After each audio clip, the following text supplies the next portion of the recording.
All right. It's no secret that the greatest left-wing YouTuber on the entire platform, ContraPoints, is the victim of a lot of harassment, particularly from other people on the left and particularly from other trans people, most notably on Twitter. And this has been going on for as long as I've been doing lefty political content on YouTube, and I've honestly become very disappointed in the online left watching the kind of harassment that she gets. And, every once in a while she would get canceled or a big Twitter thread would go up and it would get 10,000 likes or 100,000 likes, fucking 5,000 retweets talking about, oh, by the way, let's remember everybody, here's everything bad ContraPoints has ever done. And like half of it would be completely made up and never happened, and the other half would be so unbelievably misrepresented that it's hard to believe in any way the person who posted it is acting in any kind of good faith. And this has become like a trend. It happens every like few weeks almost on Twitter at this point, and at least for a while, it seemed to have cooled down because ContraPoint stopped being as active on Twitter. And maybe from my perspective, it's cooled down because every time I see somebody shit talking ContraPoints, I immediately block them because I already know that if I ever have an interaction with this person, it's going to be the most unpleasant experience of my life. And I don't want to speak to these people. I don't want to see their tweets and whatnot. So usually I don't see this going down. But the other day, during my Resident Evil Village stream, someone linked me a tweet from ContraPoints in which she said that she felt more excluded and ostracized from the online trans community than ever, and she wanted to know how she could try to amend that. And it was a very heartfelt thread. It's now deleted, so I can't show it on screen, and I'll explain why it's deleted in a minute. But it was pretty sad to see because it was a very, heartfelt thread where she was, expressing her feelings and everything. And the responses to it were virulently just cruel. They were just cruel. There's no other way to describe it. Let's look at one example here. Now, obviously, this is a quote tweet here. This is the first thing that came up when I looked up ContraPoints, and I searched by top. This is just one of them. There's like a shit ton. If you want to look it up, you can find them. So this is quote tweeting ContraPoints tweet from the thread, which is gone now. I tried to find a screenshot of it, but it really isn't anything too crazy. You created the rift, Nat. Maybe you should learn to do better. I used to look up to you before you became this weird true scum rich bitch, TBH. Wow, what a well thought out, well put together, completely not unhinged take there. That ContraPoints is true scum. She may be rich in the sense that she probably makes a fair amount of money from Patreon and YouTube. And I don't think she's a bitch. ContraPoints has always been very, very nice to me. In every interaction I've ever had with her, she's always been very nice. And she replied, I don't agree with true scum and never have in my life.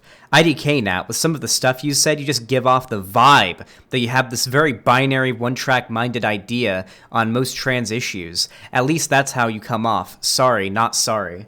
So very condescending, kind of bitchy attitude that a lot of these people have. And there's a lot of people defending Contra in the comments, which is nice. But this is one of countless tweets, okay? And by the way, I can't even begin to see the amount of shit that she's probably getting that isn't as obvious and easy to find. We aren't logged into Natalie's Twitter, which means we don't see the notifications, the mentions, the replies, the DMs, the DM requests that she gets constantly from people shit-talking her. So this is the kind of shit she was getting, and it was pretty terrible. So bad, in fact, that, and I'm so happy with this. I'm so fucking happy with this. This has made me, I have so much more respect. I already had a lot of respect for her, but I have even more respect for Lindsay Ellis now after she made this thread. I feel like there needs to be more solidarity between lefty online content creators that get canceled. Speaking out, being like, hey, if you're engaging in this bad faith against this content creator for no reason, then you're fucking stupid. Like, we need to see more of that. So let's go ahead and read Lindsay Ellis's little thread here and have a good time. I don't know why I haven't liked it already. I'm gonna like and retweet it. That's how based it is. Also, Lindsay Ellis is back on Twitter, apparently. That's pretty based. All right. This is from the 7th. It was a couple days ago. Earlier today, ContraPoints made a now-deleted thread hoping to mend the rift between herself and much of the trans community, and many of the replies were disappointing but familiar, demanding apologies for things that never happened, or for things she's already apologized for. This is completely true. I wish I could find it now. I retweeted it at some point, so if you want to look through my Twitter retweets the last few days, you can probably find it. Somebody replied to ContraPoints saying, apologize for insert thing. It was like, apologize for saying non-binary people aren't valid. And then someone responded, she's never said that. She's always said that non-binary people are valid. And the person who commented was like, really? She's never said that? And then the other person was like, no, she, like, not once, not ever. She's never said that. And they were like, oh, my bad. I'd heard that she did. I'd heard that she did on Twitter. So I'm sorry. At least the person apologized. But, like, wait, did stream die? Stream dead? It's still, stream says live for me. It's back? Okay, good. We good. All right. No, but this person admits that they had just heard. They just heard about this as a rumor. That they had no evidence of it, no clips, had never actually seen her say this.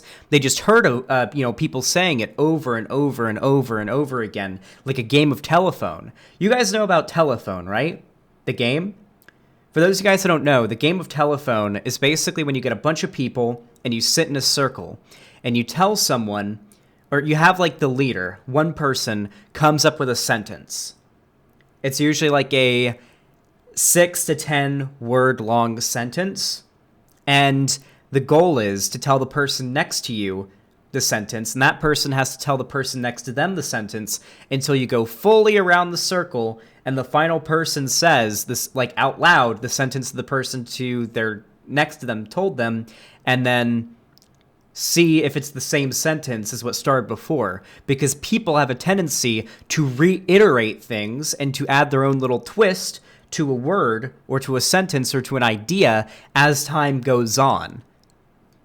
And that's what happens on the internet to an even larger scale. So the sentence, this is what happened. The sentence, ContraPoints got Buck Angel to voice a 6-second quote from John Waters in a video becomes, and by the way, Buck Angel's like a true scum, that becomes ContraPoints platformed Buck Angel. And then that goes on to say, ContraPoints agrees with Buck Angel, and it keeps on going through until it becomes ContraPoints is a true scum. And that's how you get people like whose tweet we read before saying ContraPoints is a true scum rich bitch or whatever. Yeah, that's how we get to that. At the time, people have become so used to the apologies as context industry that it's become an expected part of the ritual, so it's no wonder people default to seeing apologies as insincere. It's a paradox, demanding sincere apologies that feel insincere because performative. Yeah, by the way, apologies mean nothing anymore on the internet, okay? Maybe like back pre-2010, apologies meant something whenever a YouTuber made them. At this point, it feels like with how corporate, I guess corporate's not the best way to, I guess how mainstream YouTube has gotten, a lot of big YouTubers have agents or people they consult when it comes to dealing with their PR. So it's even if it is sincere, an apology will always feel like a PR stunt. Always, it'll feel like a PR stunt. So yeah, it's just, honestly, for one, I don't think ContraPoints is anything she should have apologized for. Like, the most I think she should have apologized for was maybe, like, wording things badly in a tweet in which she was talking about her own personal experience. Maybe, like, her wording could have made some people feel, like, invalidated if they were non-binary or non-binary. But that's the most that I can really think to, like, impugn Natalie for. By the way, I'm going to be completely honest here. ContraPoints didn't platform Buck Angel. If anything, Buck Angel platformed ContraPoints. Buck Angel is a much more well-known, much larger figure who's been around a lot longer, especially in trans discourse, than ContraPoints has. What's Buck Angel, like, how old is Buck Angel? 40? I think he's 50. Buck Angel's like 50. Buck Angel has been one of the most well-known, he's probably the most well-known trans man besides, I guess at this point, Elliot Page, for the last, like, few decades. And by the way, he didn't express any of his ideas there, and it was a 6-second clip. He read a John Waters quote.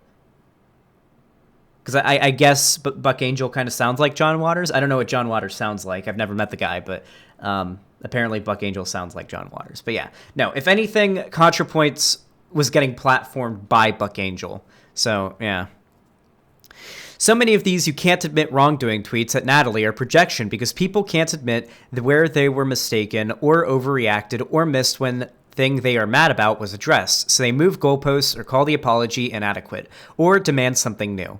They can't say, oops, my bad, when confronted with, I have addressed this, or this accusation is untrue, so instead they twist their own ignorance or bad faith into somehow the accusee's fault, demand the accusee apologize, even though the accuser was mistaken or misinformed. Completely true. Literally spot on the money. Zero misses so far, Lindsay Ellis. There are some transgressions that don't warrant a heartfelt mea culpa, and that is the issue at heart here. Natalie has addressed her controversies many times in a way that was honest to her, but she isn't going to lie to placate unreasonable people. I feel the same.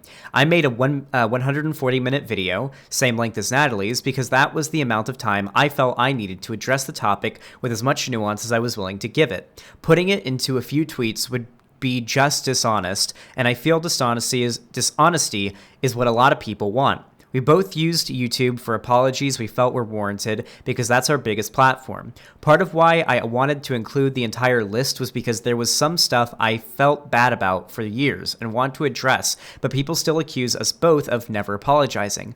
I think the way Natalie addressed people's accusations of wrongdoing, both in her videos and elsewhere, were honest and more than adequate. If people think it's not enough, that's their right to disagree with her, if they aren't spreading mistruth, which many in the thread were.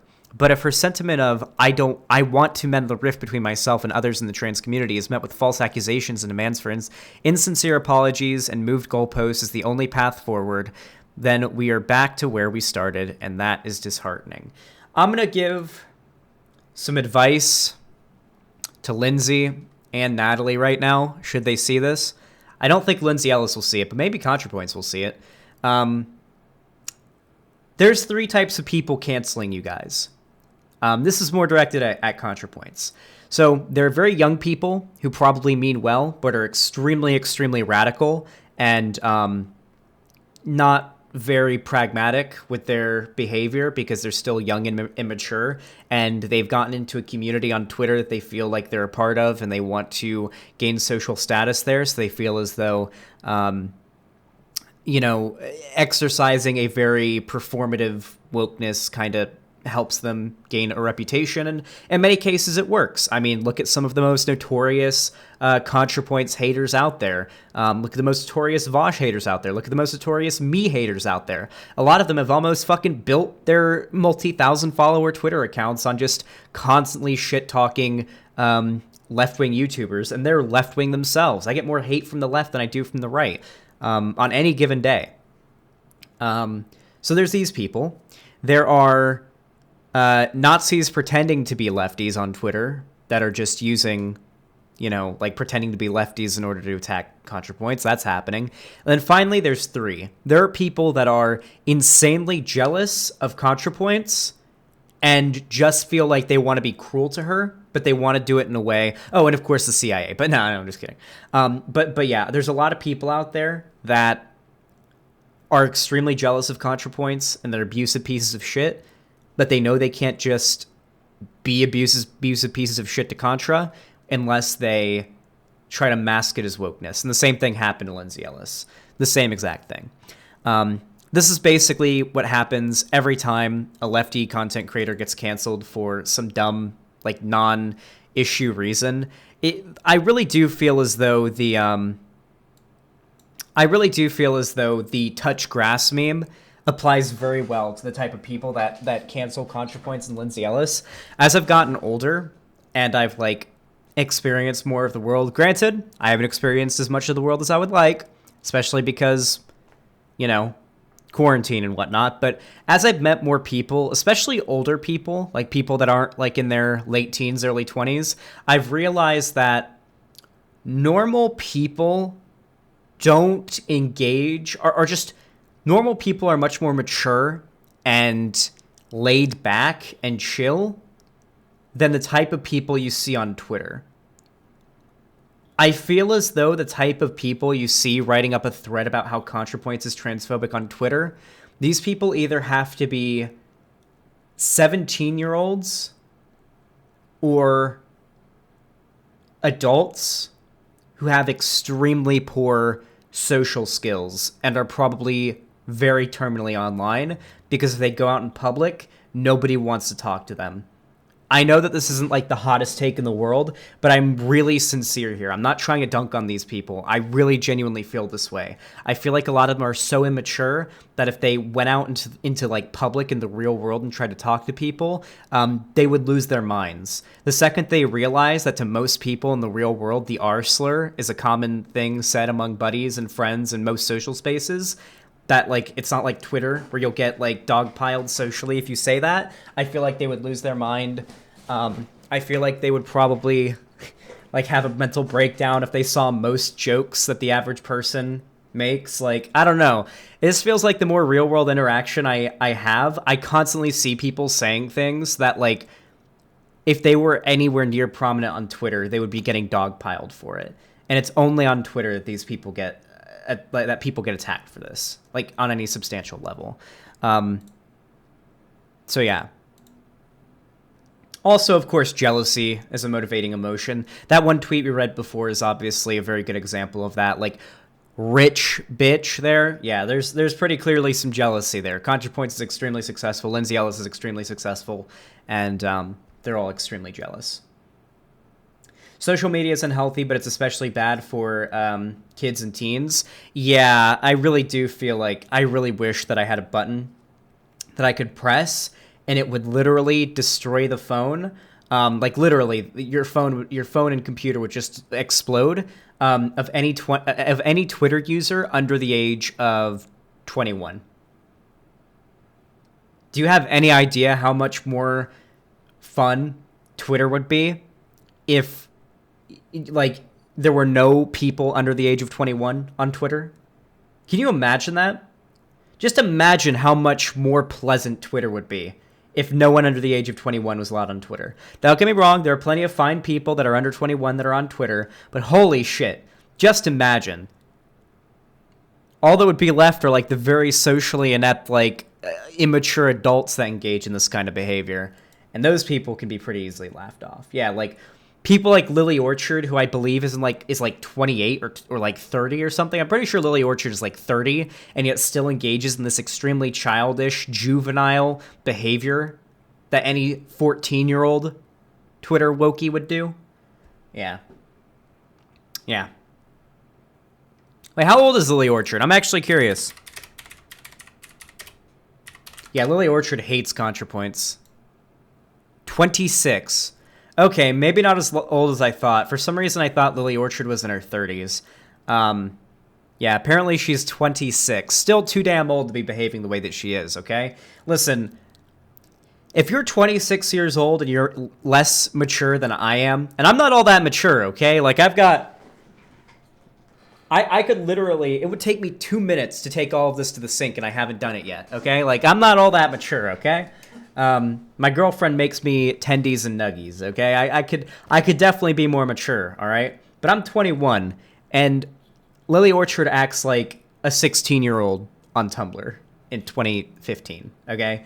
Come on, chill out. Anyway, I guess the moral of the story is stan ContraPoints, stan Lindsay Ellis, stan all of them. If you see anyone shit-talking them, get the fuck up and get in your knight in shining armor gear and go fucking defend them, okay? Defend your favorite content creator, okay?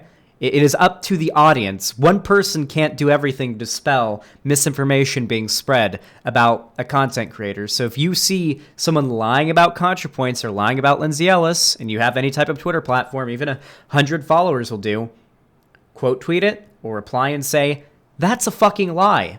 You are lying right now. You are being dishonest. It helps. And believe me, it makes that content creator who's being attacked or lied about feel much better. So yeah, White Knight, your favorite YouTubers, it helps. It really, really does. Anyway, if you enjoyed this video, thank you so much for watching. I really do appreciate it. And if you want to see more from me, you can subscribe and ring the bell icon. You can like the video, comment. Commenting really helps the video out in the algorithm. I do appreciate that. Follow me on Twitter, Instagram, and TikTok. The link's in the description. And join my fan Discord. The link in the description. And pledge me on Patreon. The link in the description if you want to. And of course, if you want to support me financially, you can donate or subscribe to my website, xanderhall.com/live, or on YouTube, Super Chat, or hit the join button, become a channel member. Do appreciate it. Thank you so much for watching, and have a damn good one.